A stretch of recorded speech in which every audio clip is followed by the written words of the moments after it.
Have you ever dreamed of being financially free? Of waking up each day knowing you control your time, your energy, and your life? If you've ever thought, if only I had more money, then I could be free, this video is for you. But here's the thing, it's not just about the money. Financial freedom is a state of mind.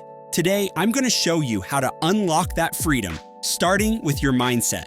Welcome back to the channel. If you're new here, I'm all about helping you achieve financial independence and live the life you've always wanted. But today, we're going to take a step back from the usual tips and tricks on earning and saving money. Instead, we're going to dive deep into the psychology behind financial freedom. Because before you can achieve financial freedom, you need to understand what it truly means to you. Let's start by asking a simple question. Why do you want financial freedom? What does it get you that you don't already have? For some, it's the ability to quit a job they don't love. For others, it's about having the luxury to travel the world, or maybe it's just about spending more time with loved ones. But here's the kicker. Money itself isn't the goal. Financial freedom, like money, is a psychological and social construct. It's not just about having a certain amount in the bank, it's about what that money can do for your life. The meaning of financial freedom. So, what does financial freedom mean to you? In my own journey, financial freedom wasn't about quitting my job or buying fancy things. It was about buying back my time. Early on, I realized that the happiest people I knew weren't necessarily the richest. They were the ones who had control over their time. Take doctors, for example. The ones who seem the happiest are those working 3 days a week instead of 6. They weren't constantly stressed, they had time for themselves, and they still loved what they did. For me, financial freedom meant the ability to enjoy my time in other things. I loved being a lawyer, but I could see myself not enjoying it if I had to do it full-time every single day. So I set a goal. I wanted to make an extra few $1,000s a month to buy that freedom. That way, I wouldn't have to take on extra just to make ends meet or worry about paying the mortgage. Financial freedom for me was about not being chained to my job. It was about having the choice to work when I wanted to. Different motivations for financial freedom. One thing that really resonates with me from Rich Dad, Poor Dad is when Robert Kiyosaki says, "The single most powerful asset we all have is our mind. If it is trained well, it can create enormous wealth."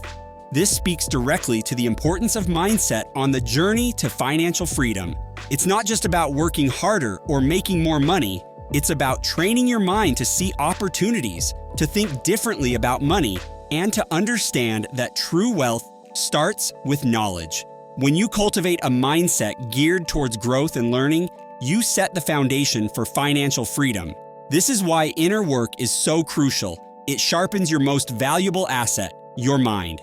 Everyone's motivation for financial freedom is different. Some people want to go part-time at their job, like I did. Others want to quit their job altogether and start a new venture. Some dream of living a lifestyle they believe only the rich can afford, luxury cars, exotic vacations, designer clothes. And then there are those who simply want to take their family on a few holidays each year without stressing about the cost. The key here is to figure out what financial freedom means to you. What is it that you really want? Is it the ability to spend more time with your kids? Is it the freedom to pursue a passion project? Or maybe it's just the peace of mind that comes with knowing you have a financial cushion to fall back on. Whatever it is, it's important to define it clearly. Financial freedom is a feeling. Here's a truth bomb. Financial freedom is more of a feeling than a reality. It's not just about hitting a certain number in your bank account. It's about what that number allows you to do and how it makes you feel. You need to identify the boxes that financial freedom would tick for you. Is it the freedom to work fewer hours? The ability to travel whenever you want? The security of knowing you're financially stable no matter what happens? Once you've figured out those boxes, you can reverse engineer your financial goals. How much money do you need to feel financially free? Not to look financially free, but to genuinely feel it deep down. Because believe me, there are people out there with tens of millions in the bank who don't feel financially free. That's why inner work is just as important as building your wealth.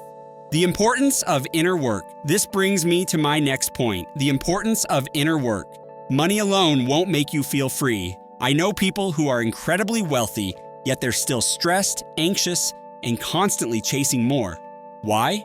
because they haven't done the inner work. They haven't figured out what financial freedom means to them or what it would take for them to feel content. Inner work is about understanding your relationship with money, your fears, your desires, and your values. It's about asking yourself tough questions like, why do I want more money? And what am I really trying to achieve? It's about learning to be content with what you have while still striving for more. Not out of greed, but out of a genuine desire to improve your life and the lives of those around you.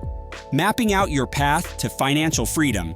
Once you've set your goal and figured out where you currently stand, the next step is to map out your path to financial freedom. This is where the rubber meets the road.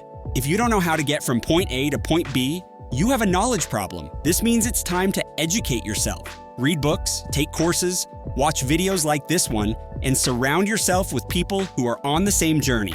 But if you do know the steps to take and you're not executing on them, you have an execution problem, and that's something you need to address head on. It could be due to fear, procrastination, or a lack of motivation. Whatever it is, identifying the root cause is the first step toward overcoming it. The power of community. One of the best ways to stay motivated and on track is to surround yourself with like-minded people. Join communities of people who are also striving for financial freedom. Share your goals, learn from others, and keep each other accountable. The journey to financial freedom can be a lonely one, but it doesn't have to be. There's power in community, and together you can achieve more than you ever could alone. Summary. So, to sum it all up, financial freedom is more than just a number in the bank. It's a mindset. It's about understanding what you truly want out of life and how money can help you achieve that. It's about doing the inner work to ensure that when you do reach your financial goals, you actually feel the freedom you've been working so hard for. Remember, the journey to financial freedom is like playing a video game. The goal isn't just to reach the end, it's to enjoy the process, learn, grow, and have fun along the way. If you found this video helpful, don't forget to hit the like button, subscribe to the channel, and ring the notification bell so you never miss an update. And if you're ready to take the next step on your journey to financial freedom, check out the resources I've linked in the description below. Let's make financial freedom a reality together. Thanks for watching, and I'll see you in the next video.